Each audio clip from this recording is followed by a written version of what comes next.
This is a Film Stories original podcast. Hey guys, time to get in on the action for the biggest moments in basketball with Prize Picks, America's #1 fantasy sports app. Just select 2 or more players, pick more or less on their projections, place your entry, and win up to 100 times your money. Right now, Prize Picks will match your first deposit of up to $100. Just download the Prize Picks app and use the code GET100. That's code GET100 on Prize Picks for a first deposit match of up to $100. Prize Picks. Pick more. Pick less. It's that easy. We made this. Hi, this is Dean Haglund. I'm Langley from the X-Files, and you're listening to the X-Cast.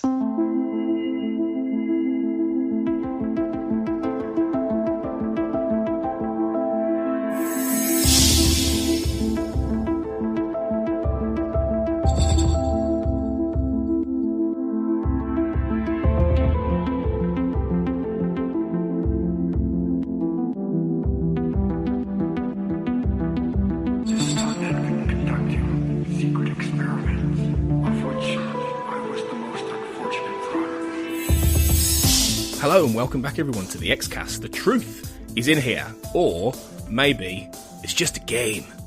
Because for this episode, and I of course am Tony Black, your host, I'm joined by one of my old favourites now, one of my old favourite guests, Darren Mooney, to talk about Chris Carter's Harsh Realm. How you doing, Darren? Yay! How are things? How's life, Tony? Pretty good, pretty good. Well, it was when I was talking about the X-Files, but now it seems like I'm talking about Harsh Realm, so I'm not sure it's going in the right direction. Forwards is how it's going. Forwards is how it's going. That's unfair. I think this is going to be a really interesting discussion. But it's good to have you back on the show. You've been a busy bee with film festivals and all kinds of things, haven't you? Oh yeah, and just sort of catching up and doing the post-Christmas sort of trying to catch up on everything I didn't do over Christmas and trying to do the film festival. And actually now just getting used to kind of now things are going to be a bit more relaxing. All I've got to do is finish a second book and we're just it's plain sailing from here. In the spirit of sort of Chris Carter X-Files podcasting, keeping it mysterious. We're going to draw it out. You'll think the book is one thing, then it'll turn out to be something else entirely. Then it'll turn out to actually be a play. And it won't be completely finished because it'll get cancelled after 9 episodes or 9 chapters. It'll be finished right, stop right there. Yeah. But it's okay because 6 of those chapters won't even air on Fox. Oh, how glorious Harsh Realm is, and just the story about Harsh Realm and the context of Harsh Realm and everything about Harsh Realm that isn't actually the show itself. Yeah, there's a lot to unpick here, and we thought for this special podcast, which is originally a little bit of an exclusive for patrons of the X-Cast, but hi if you're guys, listening to that after hi patrons. If you're listening to that this after the fact, either way, you're going to be, I think, interested in Chris Carter's third show. So let's give you a little bit of a précis for Harsh Realm and what it is before we really start talking about it. Because previously we did the After, which was Chris Carter's most recent pilot episode he did for a different show before the X-Files came back for the revival series. But Harsh Realm was done way back in the distant mists of time, 1999, while the X-Files was still originally going, while Millennium had just come to an end, I think, on air. And it was back in the heyday for Carter, really. So Harsh Realm is the name of a virtual world that has been created by the US Army in order to train war scenarios. It's like a war scenario program that seems to have been hijacked by the game's #1 player, General Omar Santiago, played by, officially, my favourite actor in the world, Terry O'Quinn. Nice! He's pretty great, but I'm not sure he'd be like the greatest ever actor in the world. Well, it's more that he's my favourite ever actor. I don't think he's not De Niro, but well, even De Niro isn't De Niro anymore. Well, exactly, yeah. But I love Terry O'Quinn in everything he's ever done. I think, right? I could watch that man all day. But yeah, he plays the villain, and on the other side of it, you've got a character called Thomas Hobbs, played by Scott Bairstow, who is recruited to enter the game to take out Santiago, to destroy him in the virtual world, because they seem to be looking for him, the US military anyway, seem to be looking for him in the real world. And Hobbs is separated from his fiancée Sophie, goes into Harsh Realm, and soon finds he's pretty much trapped in order to explore this virtual world where Santiago's basically become Colonel Kurtz, essentially. He's gone off the reservation. So he partners up with a character called Mike Pinocchio. Yes. Yes. Pinocchio. Pinocchio isn't even the first name you've mentioned that's Carter-esque. Like General Santiago, Thomas Hobbes, entering a world of primitive savagery in which might is the only language worth understanding. In some ways, Harsh Realm is the most Carter-esque of shows, even though it only ran 9 episodes. Yeah, it really is, even with the names. But yeah, Pinocchio is played by D.B. Sweeney, and it essentially becomes these two, plus a mute, mysterious sort of healer character called Florence, who end up exploring Harsh Realm in order to try and find and take down Santiago, with various other characters in the mix, and a real sort of interesting sort of fusion of the kind of sort of storytelling that Carter would do in the old days, of mythology, of standalone stories, and all these kind of things. So that's essentially the basic setup. It's the Harsh Realm is a little bit Matrixy, maybe a little bit of The Prisoner.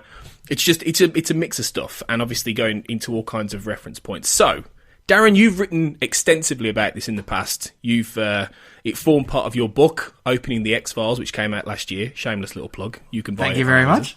Because it's great and you want to buy it. Quite a few of our patrons have bought it, and we've been talking about it in the patron zone. He's saying how great the book is, and they're absolutely right. Thanks, guys. So Darren, Harsh Realm. Are you a fan, first and foremost, of Carter's third series? I think the issue is that it's very hard to be a fan of Harsh Realm, given that it only existed for 9 episodes. Right? If you cancelled the X-Files after 9 episodes, you would have ice. Space? Oh my god! Yeah, you would end on space. That would be your last episode of the X-Files ever. And I mean, if you did the same with the first season of Millennium, you wouldn't even get to like the mid-season sort of where the change of gears with like Force Majeure and Thin White Line and stuff like that. Like you would have like Carter still figuring out the format of what he's doing. Because I mean, this is basically a half-season order. In the first half-season, back in the old days of network television when you had 20-odd episodes, first half-season was always just, what the hell are we doing? Like, if you go back and it's not, you don't even have to look at shows like big science fiction shows. If you look at stuff like, say, Friends, or sitcoms like that, even in the first like 8 episodes, It's Always Sunny in Philadelphia. You have a sense of writers going, well, oh my god, these are the characters we're doing, these are the concepts. How do we define the walls of the world that we're building? What are we going to do going forward? And like, so, you establish the ground rules and the texture of it. And like, very few series back in the old days. Now, it's obviously different now where you've got like 13 episodes and, the whole season is basically like a book or a chapter of a book, and it's all structured out beforehand. You got The Wire, The Sopranos, stuff like that. But in the old days of network television, like, very few shows would produce something particularly memorable in the first 8 episodes. And if they did, it was usually the pilot. So say Miami Vice has an amazing pilot and a really awkward then first half of the season where they're like, okay, so we have cool people in Miami. How do we make a show of that? And I think that when you watch Harsh Realm, you really get a sense of that, because it's really... You've got the first 3 episodes, which are basically a pilot, in which Carter lays out over 3 weeks, and coincidentally, the only 3 episodes that aired on Fox. But you have Carter laying out in those first 3 episodes, like, what the premise is of Harsh Realm almost, because you have, like, it's the point at which, you have Sophie disappearing, and you have Hobbs figuring out that he's stuck there, and you have the introduction of, like, Inga Fossa, who's presumably going to be a really key part of the mythology and stuff like that. And you have, like, after those 3 episodes, that's, like, the mythology sort of established. It's like the pilot in Deep Throat and the X-Files. And then you have a range of like one-shots that do things that Carter's particularly interested in doing, and which are very thematically sort of tied back into things that interest Carter. And then you have a couple of like, towards the end, you have some like world building and mythology stuff. So you have like, you get to find out what made, the world of Harsh Realm different from the world in which we live, given it's supposed to be a perfect simulation. You get to spend a bit more time with Santiago and get a sense of who he is. But at the same time, you don't really... There's a sense the world was still being built when the curtain came down on it. There's a sense that, like, it's almost unfair to judge the show based on these 9 episodes, because they're not, I would argue they're not particularly great. I don't think there's a great episode of television among them. I think there are some interesting ideas, and it's more interesting to sort of imagine what they might have been than to focus on what they were. And now, of course, I would argue the other thing with the Lone Gunman, I would say the Lone Gunman has like 3 great episodes in the 13-episode season. But yeah, this doesn't really... It feels more like a blueprint rather than an actual show, if that makes sense. Yeah, completely, because I think... If you look at the X-Files, as you mentioned, as a comparison, you'd already had in the first 9 episodes of the X-Files, you'd had Squeeze, you'd had ice, you'd had at least two. A lot of people. I don't love the X-Files pilot like a lot of people love the X-Files pilot. I think it was good, and I think Deep Throat is really good as well. But I think you've got two classics for me: Squeeze and Ice, two great episodes that really sort of encapsulate the X-Files. Even now, even 25 years later, you could point to either of those. You could point to Tooms. Look at Tooms. Tooms is easily the most iconic monster the X-Files ever did, really. I would argue in that case, and I mean, even Glenn Morgan and James Wan would argue that, like, the thing with Tooms was that he didn't really come into his own until the second episode, Tooms. Like, the reason that they did Tooms was because they weren't happy with Squeeze. And I wonder, like, if you'd cut the show down after 9 episodes, would people be going, Tooms is an amazing monster, or would they be going, he's kind of an interesting monster? Well, that's an interesting point, really, because, I mean, I think maybe they're a bit harsh on Squeeze. I think if I had to line the two of them up, I think I would probably prefer Squeeze over Tooms. But like fair few people do. Well, I know. But it's true. It's true, and that's if you think about it on those terms, the X-Files had already sort of. Not always, not completely. It took them a good couple of seasons to really click into the formula, but they'd done it a couple of times already. They'd had these episodes that really stood out, and with Millennium had quite a strong start as well. I wouldn't say that had the truly mind-blowing episode by episode 9, but it was a stronger run, whereas Harsh Realm just seems to not be able to figure out what it is, and it's taking a long time, and they admit this, don't they? They admit this on the DVD, and when they're talking about it in the documentary, they're talking about how they didn't really completely. They were still playing with ideas over the first 9 episodes. Yeah, and had no idea what it was supposed to be, which I can imagine must have been very comforting to Fox. And we'll talk about how Fox sort of reacted to the show, because that's its own story unto itself. But there is a real sense of, like, the writers having no idea what they were doing or where they were going sort of forward. Like, I mean, even if you look at, say, The Lone Gunman, which is its own 13 episode, like, half season, possibly extended to a full season, although, it ended up being one season of 13 episodes. Like, that has a clear beginning, middle, and end where, like, the writers who are Spotnitz, Shaban, and Gilligan figure out what they're doing over the course of those 13 episodes. And you get the sense at the end that they're a lot more comfortable than they were at the start. With this, it feels like, you'd maybe have a better idea towards the end of the end of a 20 episode season than you do after 9 episodes. Like, at the end of the 9th episode, which is Camera Obscura, like, that's the point at which I feel like, oh, maybe I understand what's going on here, possibly. And it's like, I don't even understand, but I've been given a bit of context and information that allows me to make sense of what I've seen up to this point. And it doesn't, you're right, it doesn't really click. There's never really a moment, like, there's nothing as good as Ice in here, obviously. I would argue, I would say Tooms is better than Squeeze, but there's nothing as good as Squeeze in here. The 3 episodes that I talked about, the interlinking pilot, they're not as good as the first 2 episodes of Millennium, which are the pilot and Gehenna, which are just 2 phenomenal pieces of television. And even, as you're right to say, the pilot of the X-Files and Deep Throat together, these 9 episodes don't gel in that way. Now, it when you're watching it, it feels bad to say that because it's 9 episodes. If you were to judge anybody, based on their output of 9 episodes of television, it would seem unfair and harsh. And I mean, who knows, there's some alternative world where we're talking about, like, Harsh Realm is now entering its, like, 18th, 19th season. It's beloved by millions around the world. No, I can't imagine a world where that would happen for various reasons, but yeah, it's strange to try and make sense of it. Well, a major reason it seems like it would be hard to imagine. I mean, I know 18, 19 seasons is a joke, although Supernatural seems to be heading that way. But Supernatural has it's a good example because it has a very stock formula. It has 2 brothers investigating the paranormal on the road, done, right? You can just redo that, repurpose. Yeah. Harsh Realm, it very immediately, because it's Chris Carter, and Chris Carter can't really just do a normal, straightforward show. He has to layer it with all kinds of subtext, mythology, conceptual ideas. So immediately he's got a premise which doesn't fit into a box. It doesn't fit into this week the guys go and do this, or this week the guys go and do that, even though it kind of tries to do that in a way, and it doesn't quite work. So you straight away you think to yourself, well, this is a finite idea. In theory, once they kill Santiago and Hobbs gets back to Sophie, game over. Whereas the X-Files, in theory, could run, and it has. It could run and run and run. And so this, unlike especially the X-Files. Millennium, I think, sort of sits in the middle. But unlike that, Harsh Realm has an end point. But you've got to have a good starting point. You've got to have a logical starting point and be able to tell a framework of where these stories go. And it didn't seem to be able to get a handle on that even after 9 episodes. Yeah, it really just seems like it's a collection of things that vaguely interest Chris Carter thematically. Like, I mean, I have a sense of what, like, each individual episode is about, and I have a sense of, like, maybe what Carter was doing in a big picture sense, in that, like, he's... Obviously, it's a virtual reality thing, and it's all tied into... It's interesting to look at, say, the X-Files at around the same time, which would have been the 7th season, where you would have had a lot of these augmented or virtual reality stories. I mean, obviously, like Amor Fati, for example, in Biogenesis, where Mulder sort of goes into this dream world and lives this alternate life. You have first-person shooter coming up around the same time, which is like Mulder and Scully go into like a prototype of Harsh Realm, almost.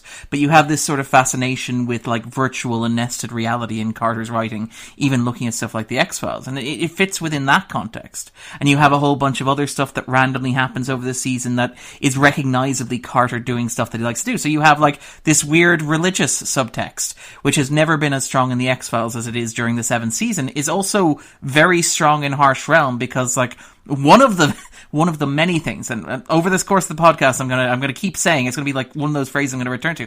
One of the things that Harsh Realm is about in its 9 episodes, is that it's about imagining a world that was made by man. There's Manus Domine, which is one of the episodes, which basically lays out the thesis that what makes Harsh Realm such a horrible, horrible place populated by terrible people who do terrible things is because it's a world constructed by the hand of man rather than the hand of the divine, which is a Chris Carter thing that he's interested in. And you also have this push westwards throughout the show as well, which presents like a fictionalized history of the United States. It's like, it's a virtual reality TV show, but it's also kind of a Western, except it's somehow in an alternate universe that is maybe like the future. So you have like Cincinnati, which has like a Native American subplot. You have a slavery episode, for example, where the gang are forced to like, I like that I refer to them as the gang, as if we have any sense of who these people are, but where they're forced to work in like a slave labor camp for Tobin Bell.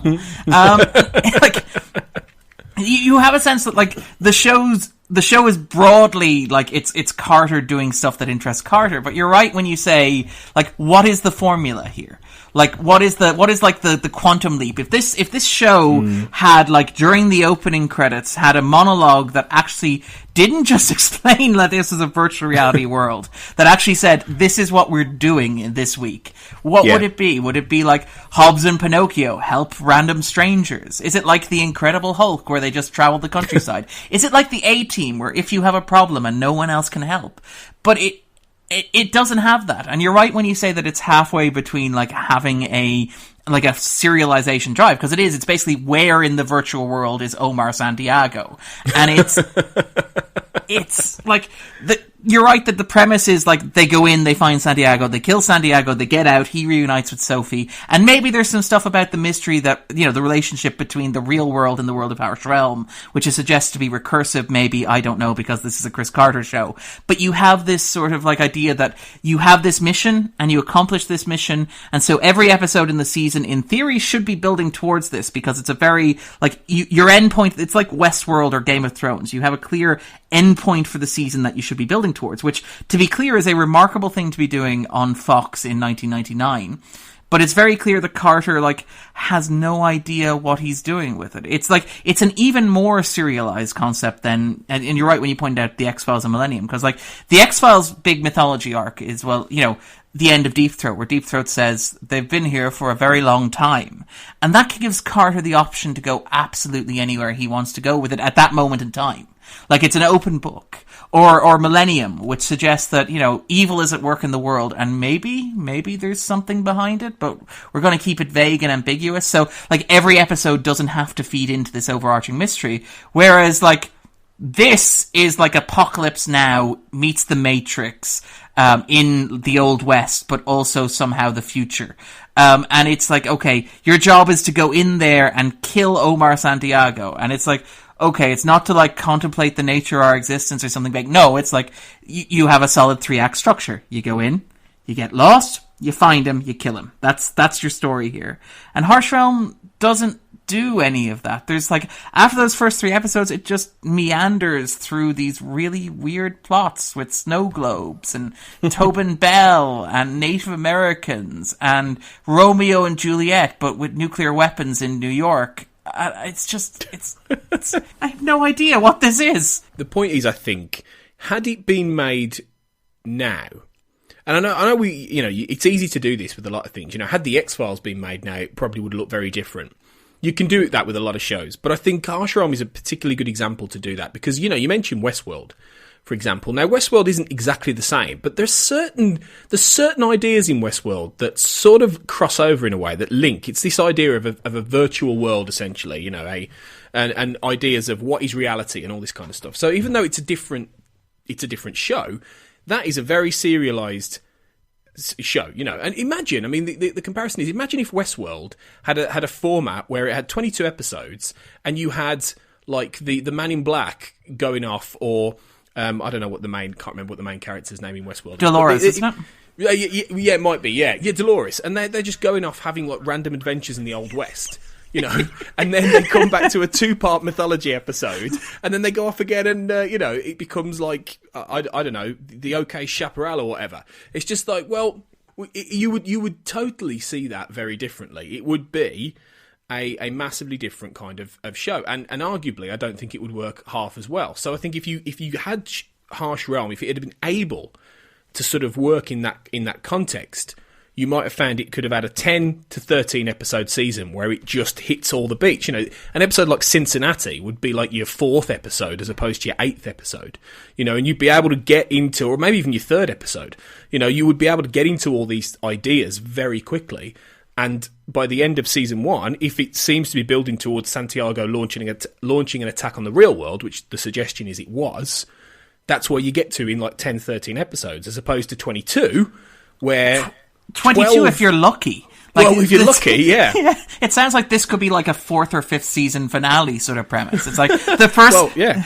Because the way it's structured, you have... And again, this is something like the X-Files, where you have these standalone episodes and these mythology episodes. It seems like your first season finale on this show would be like, oh my god, Santiago is planning to invade the real world. And your second season finale would be, oh my god, Santiago finally has the equipment he needs to launch the attack on the real world. And you would build incredibly slowly through that. Whereas, yeah, it just feels like there's there's 2 shows within Harsh Realm, one of which is like, where in the world is Omar Santiago, and the second one is the show that nobody has any idea what it is, but somehow takes up like 4 of the 9 episodes that were made. And it's really odd because that's the thing, it's not odd. In the context of the time it was made, it isn't odd at all. This was 99, this was when they hadn't quite reached the point where a lot of genre storytelling was starting to take place in we hadn't had cable properly coming in yet, we hadn't had streaming, certainly not for these, genre shows. Storytelling was still in this very 90s, late 80s box of quite a lot of episodes in a season, and standalone mythology, and not many, Babylon 5 is probably one of the few exceptions to that rule, really, on the whole, and even that had the odd episode that was standalone, certainly in the early seasons. Even in this case, you got to keep in mind the context of this. Like, The Sopranos was still several months away from launching on HBO, which was a cable network. So it wasn't like Fox. It wasn't competing with ABC and CBS. And like, it's worth. You mentioned that there when you talk about like the power of cable as it was happening in the late 90s and like the sort of transition that network TV is going through. The context of Harsh Realm is that like it aired at a time when Fox, which was the 4th network, the long gestating, long rumored, long speculated about during the 80s sort of 4th network managing to break the glass ceiling, had basically hired Doug Herzog, who was this guy who'd done Comedy Central. And Herzog is a legend at Comedy Central, and like his name is spoken in revered terms because he's responsible, for example, for giving Jon Stewart The Daily Show, which is now like the benchmark for, you know, people talk about politics but funny shows that go up to like John Oliver and the Colbert Report and stuff like that, and on, you know, that entire subgenre, Full Frontal with Samantha Bee, right? And you even have stuff like South Park, which came up on Comedy Central under Herzog's tenure, and which is still running. Like, we were joking about running 18 seasons, like, you know, and then you have stuff like so he basically, Herzog was like the king of cable, and he was drafted over to Fox in 1999 with the idea being that maybe network television was ready for like something a bit more adventurous and a bit more exciting. And so what Herzog did was he commissioned this whole slate of new and exciting shows. So for example, he did Action, starring Jay Moore as a Hollywood producer, Peter Dragon, I believe his name was, and he commissioned like Real Life, which starred Sarah Paulson and Jesse Eisenberg, who would go on to be hugely famous afterwards. And they all bombed because primetime network television was not ready for something like serialized or something adventurous in terms of format in 1999. They all bombed. And I mean, that's the reason why you have the 8th season of the X-Files, because like Fox got itself in such a state during that 1999 season under Herzog trying to bring a cable boutique aesthetic to television, that the only shows Fox had standing at the end of the 99 season were The Simpsons and the X-Files. Because network television was not ready for anything adventurous or exciting. And I think that's, like, when you look at why Harsh Realm is the way it is, that's a large part of that. There was no way to do a serialized show in the way that you're talking about at the time. And it's a shame in the sense of if that had been possible, Harsh Realm could have been very different. But then the question is whether or not that, I mean, Chris Carter, even now, you know, as he's doing the X-Files, he still really hasn't embraced the idea of serialized storytelling. You know, the X-Files, the new season of the X-Files there are as many standalones. You know, there's a few recurring, you know, consistent threads, but there are certain episodes that are completely standalone from the others. And so even now, he still doesn't tell stories in that kind of way because he wants to tell stories that can be more self-contained, can be an allegory, can be a parable, can be all these different things. I mean, the most recent episode, as we record, Followers, which was the two-hander between Mulder and Scully, that's a parable. You know, that is a parable, and it's,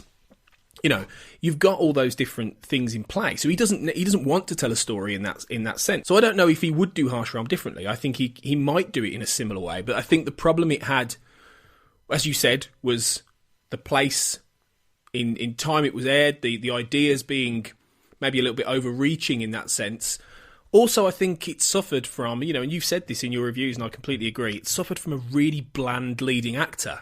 And that was something that the X-Files and Millennium, neither of them had that. They had really compelling leads. This doesn't. Well, I mean, I would argue that the lead character in some ways in Harsh Realm, they are the most Chris Carter-esque of lead characters in some, if you put them on paper, in that they are lovers who are like chivalrous. They're sort of separated by time and space. Like Sophie and Hobbs are married, but they're sort of divided from one another and they're kept apart. And so you have that sort of like longing across time and space without actually acting on it, which is very much like a Chris Carter thing. I think Todd Vanderwerf, who used to write at the AV Club, who now writes at Vox, like gave this wonderful summation of how Carter writes romance, where he's like, even when you're watching Carter's show, even married people can't have sex without bad things happening to them. And that is very much how Carter seems to write. So like, on paper, this idea of Hobbs being separated from the woman he loves and having to journey not only across the world, but across several worlds to find her is very Carter-esque in principle. But it's just, I would argue that you're right when you say it doesn't have a charismatic lead, because, like, on paper, the romance between Mulder and Scully, like, as it's actually played out across the run of the show, if you just reduced it to, like, text summaries or like one-line synopsis of what happens, it would seem rather cold and it would make no sense. It's like, is William is William their son? Maybe he is, maybe he isn't. Let's not talk about the new season because that's a whole like different kettle of fish. But you have that sort of, or even like Frank Black, who is like, you know, this man who stands, you know, against evil in the world, protecting his family, despite the fact that it seems like, you know, his wife might as well be his like platonic college roommate. But you have this like, because Carter got extremely lucky with casting with both the X-Files with Anderson and Duchovny, and like you pointed out, the last episode was a two-hander. Like that's how comfortable you are with Duchovny and Anderson, that you can just have them hang out on screen together by themselves for, 45 minutes, you're like, that's enough for me. Or even like Millennium, which I adore Millennium, and I think Lance Henriksen is phenomenal in it. I think Lance Henriksen is perfectly cast, and he brings so much to Frank Black. And I would argue that, like, he is the bridge between, like, the show changes form repeatedly over the course of its run, but Henriksen is the glue that holds it together as much as it's possible to do so. The issue with Harsh Realm, one of the issues with Harsh Realm, is you're right when you say Barstow has nothing. He's a charisma vacuum. He's a piece of wood. DB Sweeney seems like a nice guy from interviews and press that he's done, but he doesn't really have any gravitas or any sort of, like, he's kind of meant to be sort of a bad boy, but not really, but he doesn't have that sort of edge to him. And you have even, like, apparently Robert Patrick was considered for the role. I think he'd have been better, actually, because I think he could have brought that gravitas you mentioned, really. I think he would have. I mean, like, look at Doggett. Doggett is another example of a character on paper who seems very Carter-esque, in that he's very stoic, he's very reserved, he's not very emotionally open. But you get the line readings from Patrick, and you get the little wry sense of humour, and you get the sort of, like, the earnestness beneath the seriousness, which sells it, and none of the characters in here really have that. And I mean, like, one of the interesting things is the casting on Harsh Realm. You have a whole bunch of interesting supporting actors. Like, you described Terry O'Quinn as your favourite actor, and he is phenomenal. But he barely appears in the 9 episodes that are aired. Like, you get a sense that if he'd been a series regular, first of all, you would have to figure out what to do with him every week, which would have been a massive problem, given the show's format. But he would have had a bit more weight and gravity than any of the other members of the cast, or even, is it Sarah Jane Redmond, who plays Inga Fossa? Like, she's great. She popped up obviously over from Millennium as well, and seems to have sort of like been sort of incorporated into Carter's little troupe of actors. He also has Gillian Anderson and Lance Henriksen sort of come over to wish the show well. Duchovny, who was in the middle of a lawsuit, didn't quite get an invitation to the party, understandably so. But you have this sort of like, you have this sort of sense that the people around the leads are much more interesting than the leads themselves. And I mean, nothing that you see in these episodes makes them interesting or compelling or fascinating. Yeah, it's got that central problem, really. I mean, I think Pinocchio's a fun character, and I think without him, you wouldn't be able to survive just on Hobbs. He does keep Hobbs on what rails he is on. But a man does not live on Hobbs alone. God, not in this show. It would be a really soul-sucking experience. So Pinocchio does at least have that sort of, cheeky charm, levity about him. So he manages to imbue it with the odd, funny line, the odd witticism and things like that. But it doesn't have those characters that immediately grab you, that immediately make you invested in the world. And you're right, the more interesting people you don't see very often. Inga Fossa is a fascinating, sort of Lady Macbeth / Mata Hari kind of character. She's this mysterious woman has her own agenda. Her own agenda. Like some of the characters you've seen in other things, like she's a little bit Marita Covarrubias in the X-Files and things like that. There's an interesting character there. Interestingly enough, as well, she might appear in I Want to Believe. As a nice little wink. In that there's a character that Sarah Jane Redmond has like a walk-on part in I Want to Believe, the movie, as a character called Fossa, and I think it's nothing more than a little wink and a nudge to Harsh Realm. But, in my headcanon, I like to think that, Inga Fossa is part of the conspiracy. And they should have brought her in for season 11. I think that would have been great. Well, I mean, you say that as if, like, this isn't one of the sort of recurring themes that's sort of bubbling beneath season 11 as well. The idea of there being virtual realities or nested realities or whatever, Well, yeah, maybe they're all just going to be in Harsh Realm, and that's the big reveal at the end. That is the big twist. It's like, imagine that. Imagine how disappointing that would be to, like, the Bring Back Frank Black Brigade, of which I am a proud member, who've been, like, campaigning for, like, a Millennium revival and resurrection for, like, God knows how many years. Well, actually, I know 18 years now. And, like, all of a sudden, the big twist at the end of season 11 is that another Chris Carter property is coming back, and it's Harsh Realm. The whole revival of the X-Files has been a soft reboot for Harsh Realm. That is a brilliant conspiracy theory. I'm promoting that now. Yeah. But it is something he's still interested in, definitely, and he's weaving that in with a lot of, a Black Mirror kind of inspiration. Certainly Glenn Morgan especially has that, inspiration there.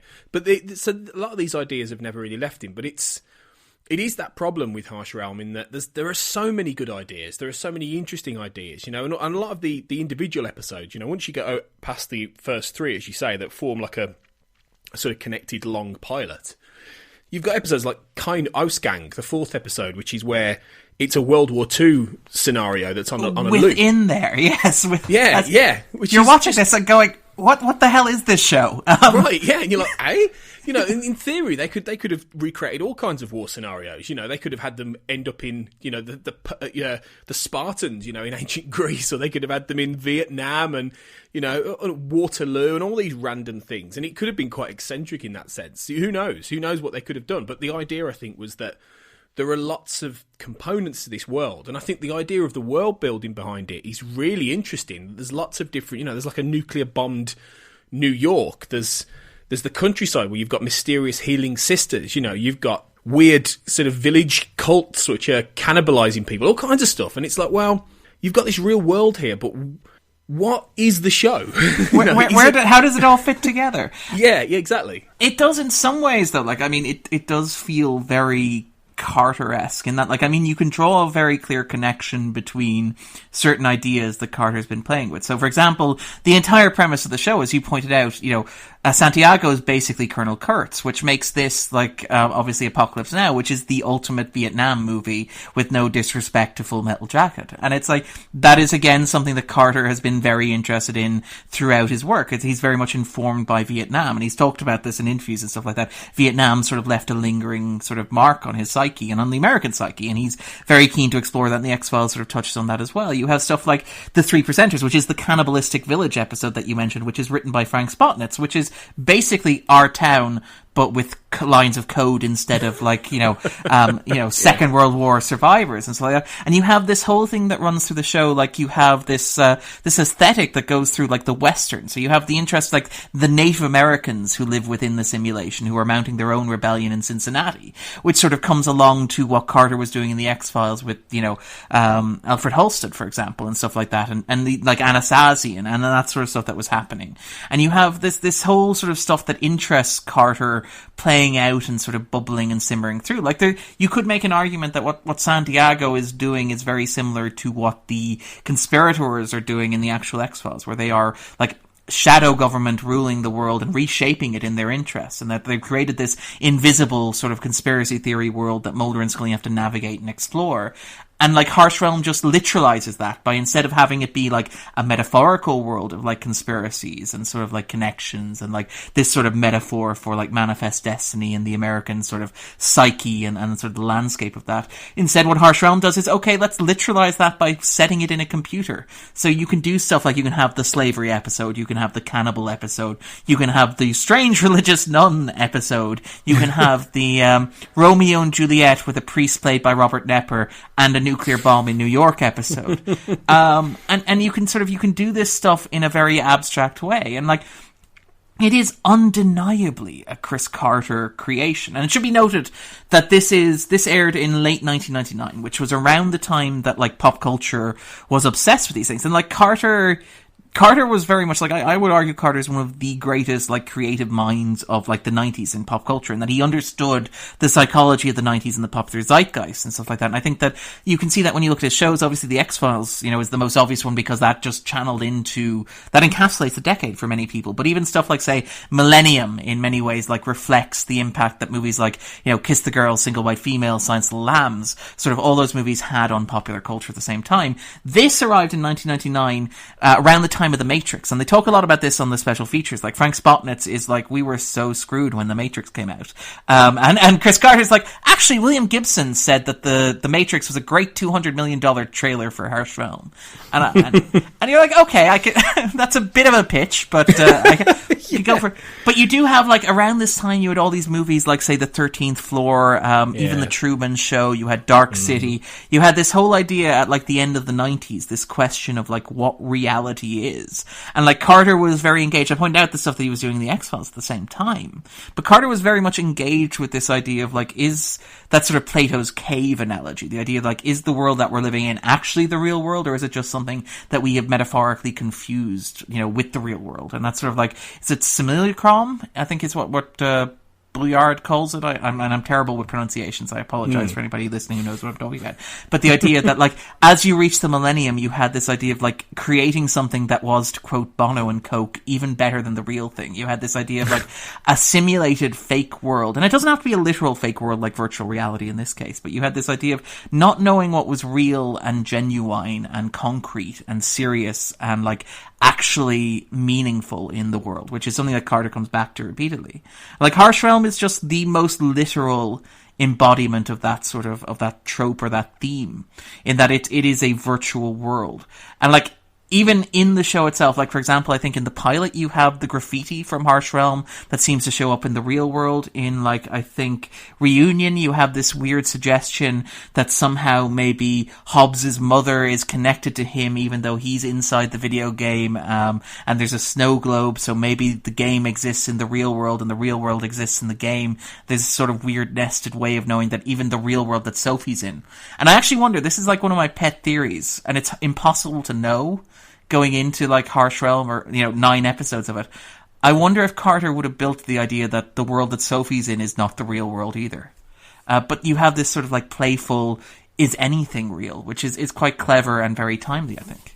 It sounds a bit Inception, that does actually. Worlds within worlds within worlds. We're going deeper. Yeah, exactly. It could be. I think interestingly as well, this wasn't entirely Chris Carter's original concept.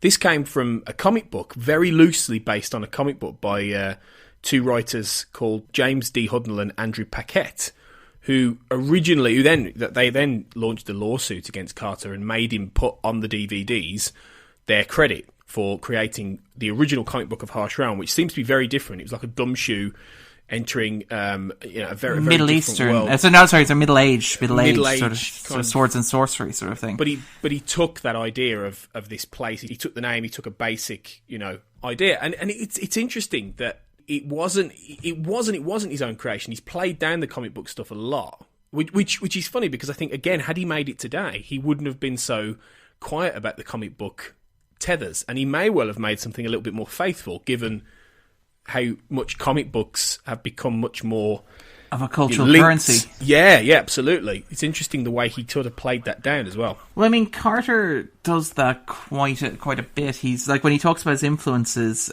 he tends to downplay the role that the comic books have sort of played in inspiring his writing and his work and stuff. And I mean, I think I've talked to Chris Knowles about this, probably on the podcast as well, where he's discussed like Carter's writing in many ways could be seen as like a spiritual successor of like the early comic book work of, I would argue, Chris Claremont, but I think that Chris Knowles has suggested that Stan Lee is a good pointer as well. This sort of like the idea of overlaying the images with this sort of purple prose, sort of true believer, sort of like monologues that you associate with Carter is very much something that maybe, you could trace or draw a connection back to the sort of comic books that would have been around when he was younger.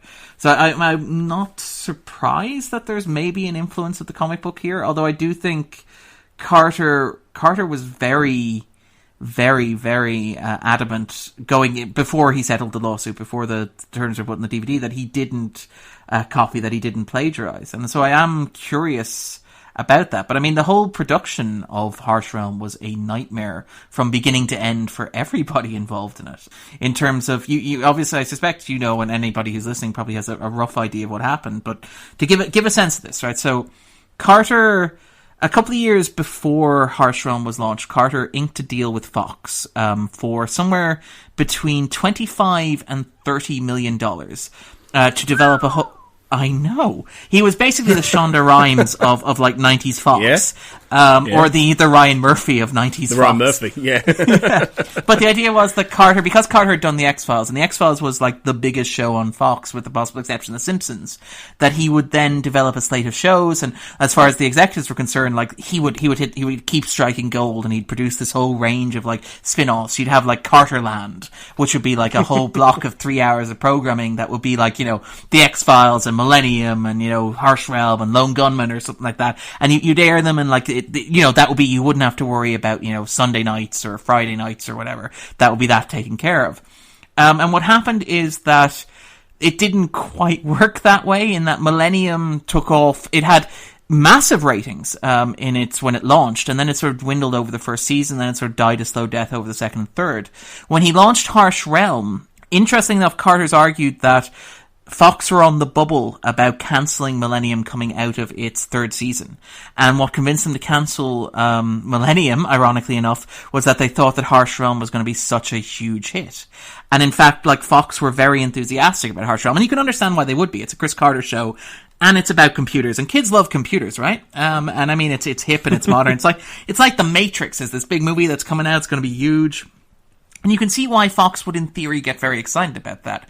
Obviously, before they saw what it was. But, like, a lot of what happened with Harsh Realm had little to do with the quality of what the show was. Like, when they were doing press before it was released, like, the expectation was that the seventh season of The X-Files would be the end of the show. It would be like the point at which Anderson and Duchovny would, settle out, and then they go off and they do like one movie every 2 or 3 or 5 years, and, cash a nice check, earn Fox a bit of money, and, do the projects that they want to do and become movie stars and that sort of thing. And the idea was that, after that, Harsh Realm would sort of slot in, and like there was really bullish interviews speaking with like people off the record on the part of Fox, where they're like, yeah, we're seeing what we're going to do is we're going to launch it on like Friday nights in its first season, and then what we're going to do in its second season is we're going to move it into the Sunday slot that'll be vacated by the X-Files, and it'll just be plain sailing from there. And there's this huge sort of sense that like the idea was that they were grooming Harsh Realm to be the new X-Files. And then what happens is a spectacular disaster. They bring in Doug Herzog, who I mentioned earlier. His first season, one of the first things that he does is he sabotages Harsh Realm. And like, it's interesting to read Carter interviews about Harsh Realm, because Carter is very level-headed in interviews. Carter is very mannered, he's very respectful, he's a guy who understands that you are polite and you don't say mean things about people in interviews, because people will remember that you said mean things about them in interviews, and it will make it very difficult for you to work with them. I mean, Gilligan does something similar as well. Like, there's, like, for all the, headline grabbing quotes that you get from executives and stars and stuff, a lot of people who work in the industry who are professionals understand that you're generally polite when you talk about the people you work with. And Carter is one of those. And Carter, like, is generally, if you read his interviews when he talks about Fox, like, even when Fox make decisions that he's not happy with, so for example, in the fourth season, moving the show from Friday nights to Sunday nights, which he was not happy about at the time, even in interviews he was like, well, we'll see how it goes. I mean, they've been good to us, that sort of stuff. When it comes to Harsh Realm, he's been very candid in what Carter and what Spotnitz believe happened to the show, which was that Doug Herzog was brought in as the new chief of programming. He wanted to make his mark on the network. And what happens is, when you bring in new people to run networks or to run studios in Hollywood, is that the immediate thing that they do is they, try to establish their own brand. And Herzog did that by commissioning shows that we talked about, like, for example, Action or Real Life. But you also then have them try and marginalize the work of their predecessors, because, if those shows fail, they don't want them to fail on their watch, because they'll be blamed for them. And B, if those shows succeed, then they'll be deemed to have coasted on the success of somebody who had already sort of established a brand. People would say, well, you didn't make your mark. You just basically got lucky because the guy before you commissioned X. And you can argue there's a lot of conspiracy theory stuff about, like, for example, Paramount's optioning of Annihilation this year to Netflix, which is being released around the time that we're recording on Netflix in the UK and Ireland. And one of the reasons it's been speculated that that's happening is because the studio is trying to, like, burn off the last work of Brad Gray, who was the chief executive responsible for it, who is no longer with the company. And I think there's some speculation that what happened with John Carter of Mars at Disney is a similar story, where somebody who had greenlit and shepherded the project so far had lost their job. and the idea was that you wanted it released quietly, so as to burn it off without making that big a fuss. So basically, Herzog decided that they would air Harsh Realm out of season just before the start of the season, and they would air it on Friday night when nobody would be watching. With I think baseball was happening at the same time as well. And the show lasted 3 episodes in that slot. It earned the lowest ratings that Fox had ever had on a Friday night to that point. No advertising, no branding, no marketing, no billboards, no publicity. And I mean, Spotnitz goes into this on the DVDs. He talks about, like, the sheer humiliation. Like, he recalls that he was getting, like, himself and Carter were receiving phone calls from higher up at the executive saying, "Whoa, what happened here? How did this happen? Look, it's okay. We'll get it sorted. We'll get you in a more comfortable slot. We'll fix this. We're very sorry. We understand this is our oversight." And then after 3 episodes, it's cancelled. And again, it should be noted the last 6 episodes of the show all aired on FX, like in April 2000. Which is basically FX being the sort of burn-off, like, it's not FX now where you get shows like Fargo, it's FX, which is, like, the network that Duchovny was currently, like, suing Fox and Carter for trying to sell X-Files reruns to at a cheap price in order to boost its ratings. So it really was, like, an embarrassing, sort of spectacle for them. And Carter, for a little while afterwards, was really, really bitter about it. And understandably so. If you pour your heart into something and the network treat it the way they did. Like, he talks about how, like, he had another show in his contract to develop. And I think it's telling, perhaps, the show that was developed by Carter after Harsh Realm was Lone Gunman, which was a direct spin-off of the X-Files, which was nothing that he'd ever wanted to do before, but it was also overseen by people who weren't Carter. It was overseen by Spotnitz, Shaban, and Gilligan, which I think, you could see as Carter, like, not being particularly interested in the show and more being interested in giving people he trusted the opportunity to do something. And he talked about how, like, going forward after what happened with Harsh Realm, he would have trouble trusting Fox with any original idea that he had, because he couldn't trust that they would treat it, like, with respect and decency. And I mean, even afterwards, when Herzog got fired, when Herzog got, the worst season in television history, by the accountings in the press, like, Carter practically sort of boasting on interviews, talking about how, well, the guy who cancelled us got himself cancelled, so I'm feeling pretty good right now. Which is remarkable. It's a really strange, sad story about what happened. Yeah. Like, I mean, the failure of Harsh Realm is why we have an 8th season of the X-Files. Yeah, so, and in some respects, that's not a bad thing, but at the same time, it's disappointing that we didn't get more Millennium off the back of this and things like that. So it's a fascinating story about something that they just for whatever reason, all the stars didn't align with Harsh Realm. And I think, as I'm listening to you talk about that, I'm thinking to myself, well, imagine going back to the present day. Imagine if they'd signed a deal with a Netflix or something like that, or an Amazon. They would have given them 10, 13 episodes straight off the bat. There would have been no wait and see how it does. They would have been able to plan the whole thing out. You would have had even if it was just one season, you might have had a season with a complete arc, Although the chances are, Netflix, they love recommissioning things half the time, so as much as they love cancelling them. So, it could well have been ran for a couple of years. It could have had the space to develop. And it is a shame. It's understandable in a way, because I think that lots of people misjudged the whole thing, really.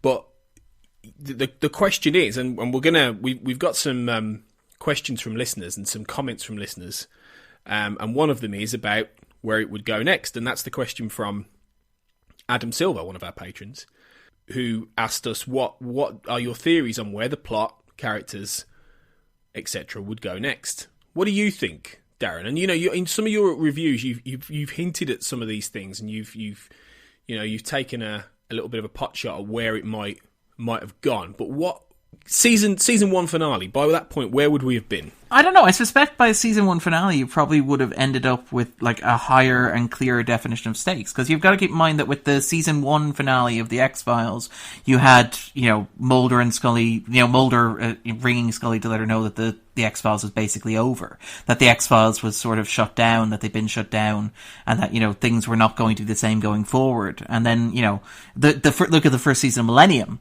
which ends with, you know, Catherine being kidnapped, you know, for example, which is a real, like, stakes changing sort of game. And even, like, before, you know, the beginning of the second season, you have a sense that maybe this is tied into the Millennium Group and stuff like that.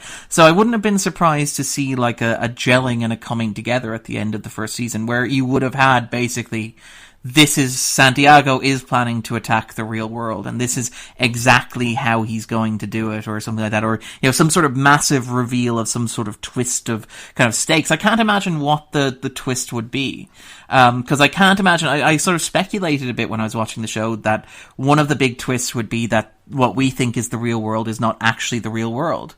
But I can't see that being like a first season ending twist. That feels more like something you hint at and you sort of develop and you play with like over the course of a later season. But I can imagine it being, well, look, this is what Santiago is planning to do now. One of the things I wondered was, in order to get Santiago more in the story and have these characters connect more to him, could it have been that season 2 would have seen Hobbs and Pinocchio having to go and work with or for him in some respects? So the whole idea of killing him is sort of put on the back burner, so maybe they get some more information. You know, it could well have been that the real world were just as great an enemy as Santiago. And I kind of feel like it could have gone one of two ways. It could have been that Santiago continues to do these horrible plans, but it could have been you could have found out that, you know, Lance Henriksen's general was a bad guy, you know, that kind of thing. And that they turn up, they have to work with Santiago. That whole inversion of the whole idea, that started off with them going in to kill him, and in the end they have to work with him. And that could have added to more. There could have been more with them to do with Inga, you know, and Waters, and you could have had a whole more interesting scenario where they may be going off doing missions for Santiago, but there's that whole idea of, we're still supposed to be here to kill him, but, you know. I mean, you could also even have, like, that plot that Carter's quite fond of having with villains or with foils. And he did it a bit in, say, with the cigarette-smoking man in the X-Files, and he, you know, arguably did in the third season a little bit with the character who was played by Terry O'Quinn, who was, what's his name, Peter Watts in the third season, when he became a villain, but he became a villain who was sometimes sort of helpful when he was humbled. And I can imagine something similar happening in kind of Harsh Realm, where Santiago is sort of suddenly, you know, sort of like humbled and deposed or whatever, but finds himself forced to work with Hobbs and with Pinocchio in that respect, rather than them working for him. It's more like, you know, he's down on his luck. They need him for something, and so they end up having some sort of weird team up, and they go on like a road trip together or something like that. Could have been. I kind of want to imagine, because that would actually allow you, like, one of the things about Cincinnati that's really great is the idea of, like, you have Santiago going undercover and actually getting to see Terry O'Quinn, like, interact. And sort of like out in the world, as opposed to like in meeting rooms or delivering briefings and stuff. And I can't imagine like Carter watching the dailies and having worked with like O'Quinn, like, on the X-Files and on the Millennium to this point as well. I can't imagine him going, well, look, the proper use of Terry O'Quinn is standing in a briefing room completely disconnected from the rest of the cast. It's like, let's get him out there and let's have him actually do stuff. But I mean, all of this is speculation, but that's kind of what I would have liked to see. Would I like to see an excuse for Santiago to be doing stuff? It's ironic then that J.J. Abrams watched all the Chris Carter stuff with Terry O'Quinn and said, right, I know what we need to do with Terry O'Quinn. Have him have him doing briefings and giving out instructions in a suit for a whole season, which he does in Alias. Although he's great in Alias, but he doesn't get a lot to work with. You've got to keep in mind then that after J.J. Abrams did that with Terry O'Quinn for a season, he's like, okay, fine, we see what he can do. Let's put him on an island and have him be like survive the one member of the team who can survive barehanded for a season, and then, you know, make him one of the focal characters of the show. It's true. So, they did reward him in the end because they gave him his signature iconic role. So, it's not all bad, really, I suppose. Actually, yeah, there's a nice one. Hobbs and Locke together, actually, now that I think about it. With Hume as well, Desmond Hume. Yeah, you got to keep in mind, actually. There's another thing. It's like there's your Carter-esque, because the second episode is called Leviathan as well, starring Tom Hobbs. In case you don't get Carter's sort of subtext, like the world is a cruel and horrible place populated by terrible people because there's no religious belief or moral value in it. And actually, I wonder if that would have been something that Carter... I wondered, like, spiritually, because I know that Carter would have had a spiritual angle in some respects going into the show. Like, that's one of the things I would have been interested to see how it goes. Like, does Carter, like, introduce religion and spirituality into the world of Harsh Realm? Does he sort of, like... Does he do, like, the Westworld thing where he starts to suggest that the computer algorithms, like, actually have souls and stuff like that, and sort of follow that thread to its logical conclusion? Like, do you end up with maybe, like, Hobbes realizing that the people in the program are as real as the people outside the program, and therefore need to be saved or something? That kind of stuff is kind of what... I'm more interested in sort of the thematics, like, where Carter would go thematically. Because there's a lot of rich stuff here. There is. You're absolutely right. A few more comments and a couple of more questions. Kristen Sauter said, I liked it and wished it had stayed around longer. I was happy when the DVD came out and we got more episodes. Was Mike Pinocchio a real person like Hobbs, or was he just a virtual character? And this was followed up on by Adam Silver on the same thread on Facebook, where he said, I believe the real Pinocchio is shown at the end of the pilot, but his face is scarred. Which is why he wants to stay in Harsh Realm. What do you think about this? Does this ring a bell here? This idea that Pinocchio was or wasn't real? The thing is, the name sort of jumps out in that sort of like Carter thematic sort of way. I'm a real live boy sort of feeling to it. And it is right that it is you basically do see him at the end, and he does have, I think he's missing a leg as well, possibly. Which is what happens to him in 3%ers, isn't it? When he loses. He loses a leg, gets it back, but he loses a leg then as well, doesn't he? Yeah. And you have this, that's your sort of mirroring of the real world and the virtual world and the which is real and the which is not real sort of stuff. And it's kind of interesting. I'm not sure. I'm actually surprised that, That said, I suppose Florence is your sort of your virtual character in terms of like she's your non-player character. So it would be redundant to reveal that Pinocchio is himself a virtual character, but I'm not sure. Again, the name. It could have been a twist. It could have been a twist. It could have been a twist to come, really, which would have been interesting. What if Hobbs was the virtual person and he just had the memories of the real Hobbs? That would be your brain bending twist. That would be. Maybe it would have made it more interesting if you had a complete character change. Yeah, we couldn't upload a personality in there, unfortunately. There was only so much memory space. Yeah, there wasn't enough room. It would explain a lot, really. Finally, Kimon Keramidas, who's of course the guy behind Eat the Corn, brilliant resource for the X-Files. He mentioned about the sustaining Harsh Realm over 25 episodes, but we've kind of touched on that really, and that whole thing. He was curious, and he phrased this interestingly. How would this not have developed into a classic Messiah, in inverted commas, storyline? I think maybe he didn't mean to include the not there. I think it's the whole idea that Hobbs he's the Christ figure, isn't he? You know, he's been sent in there, and it's even in the credits, isn't it? You know, I've come to save you. Yeah, it's basically like, and again, it's that idea of like the Manus Domini, the hand of God, and the idea that like Harsh Realm is terrible because it's created by people, and people are terrible, so you need a divine spark to go in there and sort of like, you know, resurrect and to inspire hope and decency. I mean, that is it. It's Leviathan, isn't it? It's the one with the with like the bounty hunter and stuff like that, where it's like, is there decency in this world? And that's your second episode. That's like Gehenna in sort of Millennium, and like Deep Throat in, you know, the X-Files. It's the, you know, okay, we've done the actual pilot, now we're just laying down the thematic dynamics. And it does feel like Carter would have been doing that. And like, you've got to keep in mind, at the same time that he was doing this on Harsh Realm, Mulder was like being turned into a literal half man, half alien, which in the X-Files is literal half man, half god, on like that sort of bridging the Biogenesis 3-parter. And you have like the cigarette smoking man around the same time in Enemy, which is credited obviously to William B. Davis, but I believe was heavily rewritten by Carter, which has an introduction in which the cigarette smoking man is presented as a literal angel saving a small boy, even though obviously one suspects he's a fallen angel, in keeping with the taking the elevator up to work line. So I would not be surprised if this had developed in a sense of a Hobbes as Jesus type character, and particularly like spreading humanism and sort of religious belief and spirituality in the virtual world. I mean, you know, you have the priest in Camera Obscura, for example. You have the church imagery in Camera Obscura. I believe the nuclear weapon goes off somewhere near a church as well, doesn't it? And you have the image of the burning crucifix, if I remember correctly.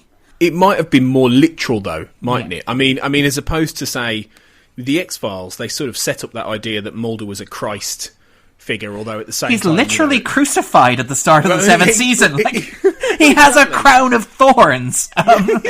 Exactly. So even though, Smoking Man may say, you're not Christ, you're not Hamlet, you're not even Ralph Nader, which is a funny line, but he is, he is turned into that sort of, savior kind of Christ figure.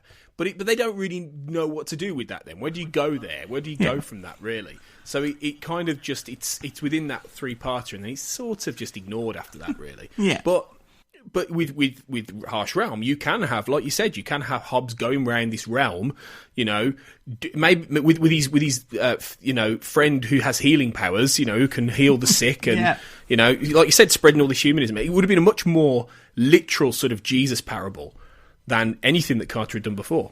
Yeah. And I think Carter around this time was particularly, like he's talked about this in interviews, this was around the time where he was close to faith or close to wanting to believe than he ever was. Like he talks about how as the X-Files went on, he became gradually more, I don't know if he believed, but more interested in the idea of religious faith and religious belief as it went on. And you can sort of see that. And I think it reaches a pinnacle here at this point where you have this and the 7th season, the X-Files happening sort of simultaneously. You also have to keep in mind that it's happening at the same time as like the turn of the millennium as well, where you have this sort of broader spiritual existential thing going on as well. Yeah, it's at a particular point in that zeitgeist, isn't it? And it's that millennial unease, and it is, as we've said, it's classic Carter in a way, even if it didn't become a success, and even if it's a bit of a footnote now, really, isn't it? I mean, it's one of those things where people remember the X-Files. Some people remember Millennium, even though that's underrated and underseen, sadly. But who really remembers Harsh Realm outside of the real, Carter fanboy devotees? Yay! It's kind of just got lost to like us. Yeah. It's kind of just got lost to history, really, hasn't it? A bit. It really has, and I mean, it is interesting because it is very much pure Carter. I would still be sort of controversial and say that Millennium, or the first season of Millennium, is like as close to Carter the auteur, or like uncompromised auteur as you will ever get. And I think like that's not even, I'm not the only one who believes that. I think that Kenneth Muir makes that argument very, very well. But I mean, here you have, this is undeniably Carter, but it's not a cohesive statement of itself. It feels like the issue with Harsh Realm, the way that I've always seen Harsh Realm, and like you mentioned that I mentioned in my book as a cheap plug for the book, but like this Harsh Realm, when I was writing about Harsh Realm, it was important in a way that like Millennium and the Lone Gunman aren't important to the actual, like they're important to the evolution of the X-Files because they explain certain things that were happening behind the scenes, and you can compare and contrast certain themes, and they provide a stepping ground and evolution for the people who worked on them.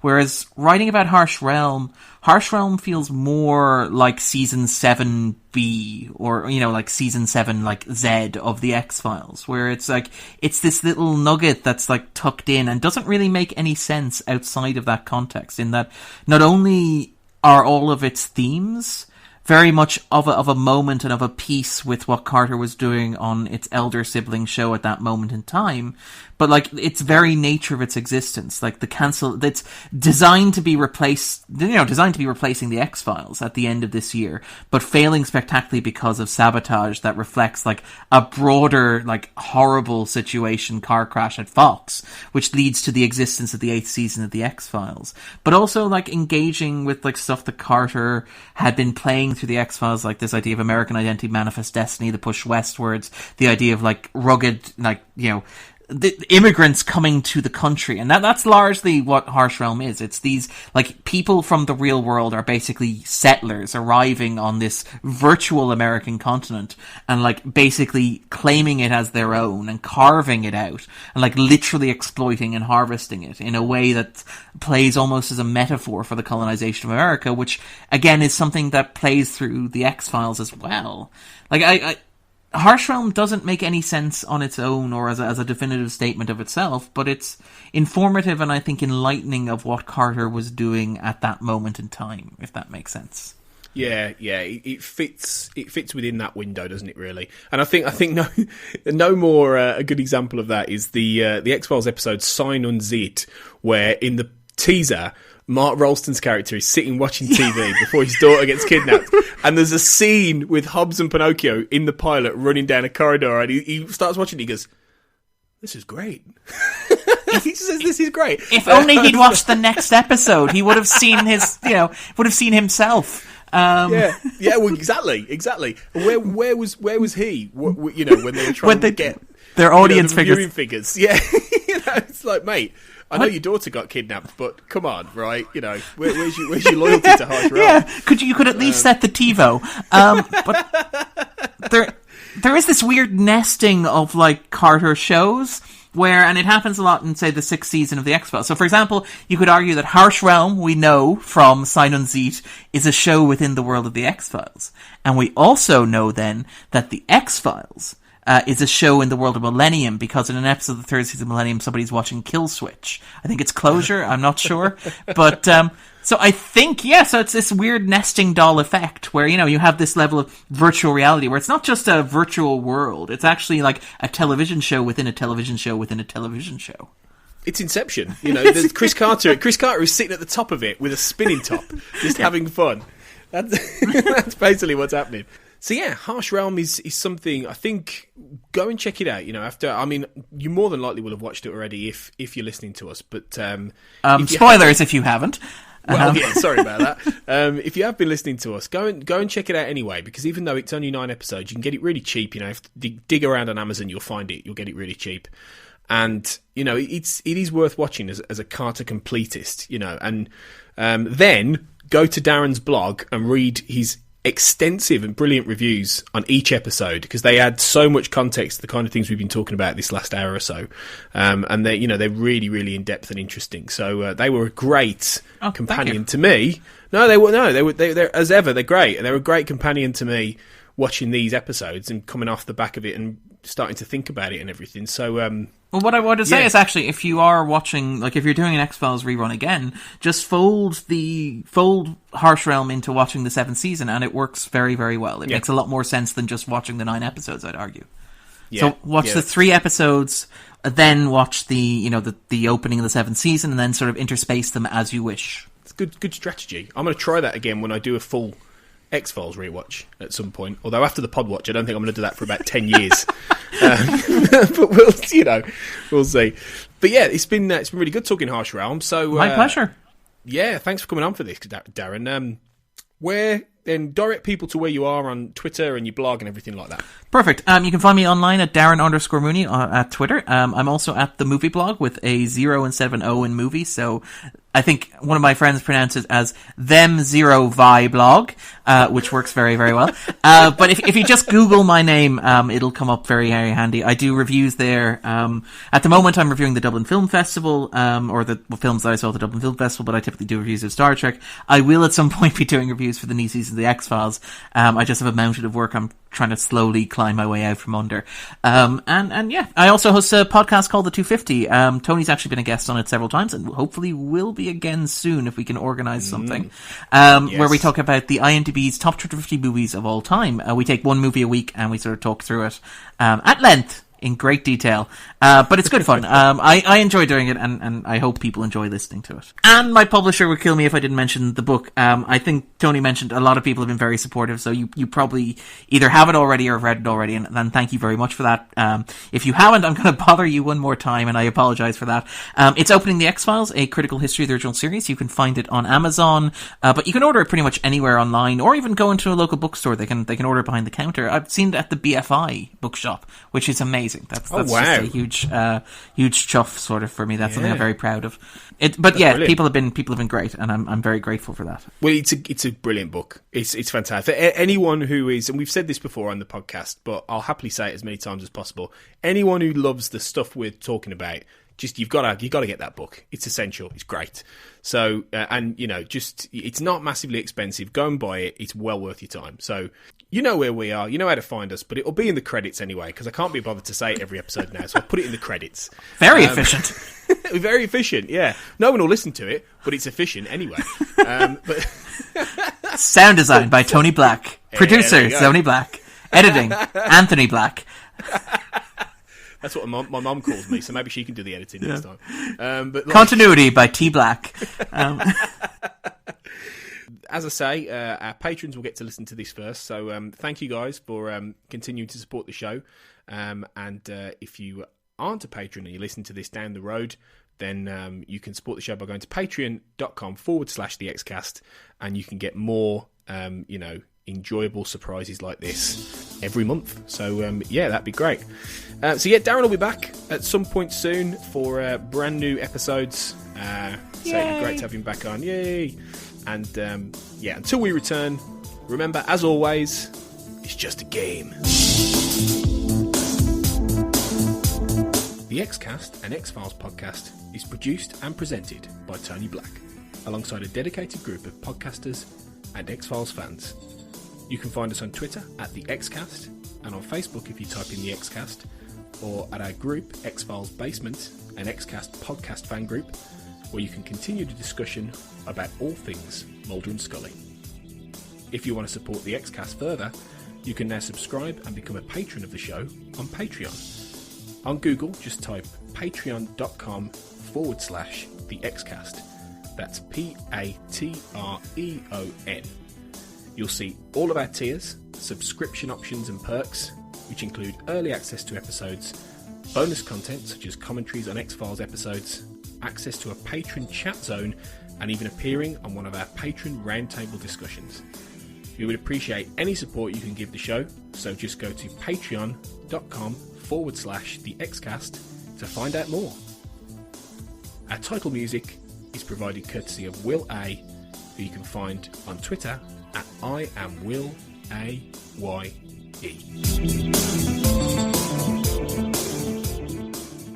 Elsewhere on We Made This. Shipwrecked and Comatose, a Red Dwarf podcast. We are into our specials between Series 3 and Series 4, and I am your regular host, Mark. With me at this time, you're not Kurt. What, Shipwrecked and Comatose? What's Red Dwarf? Who's Kurt? Oh dear. Hello, Fraser. Hello, Mark. How's it going? So this is our very special, right in the childhood, Shipwrecked and Comatose crossover. Whoa, whoa, whoa, whoa. Crossing the streams. They tell you not to do that in Ghostbusters. But then that's what actually saves the day. So maybe we should cross the streams.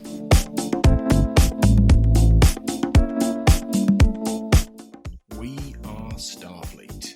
A lot of times we have trouble facing profound grief and trauma in our past. So it is interesting. I think it was this sort of well-intentioned, sort of benchmark for him to clear as a developing being, and he unfortunately kind of had this arrested development because of the trauma that he experienced. And then, if someone had shown up a year later, 2 years later, maybe not so bad. But the burn happened, and that wasn't an option anymore. Pick a disc. I do think that concept of just like normal music getting associated with Christmas is much more of a British thing, which I find interesting. The Love Actually soundtrack, I mean, this might be entirely because of how much I like Love Actually and how much I associate it with Christmas, but definitely like Jump for My Love, or even Too Lost in You, to be honest, because Sugar Babes weren't big in the US like whatsoever. So I know them from this song, and I know this song from Love Actually, that I do think when I hear that, my head does kind of go to Christmas time. But I don't know if that's just more of me than normal people. Check out all of these shows and more on the We Made This podcast network.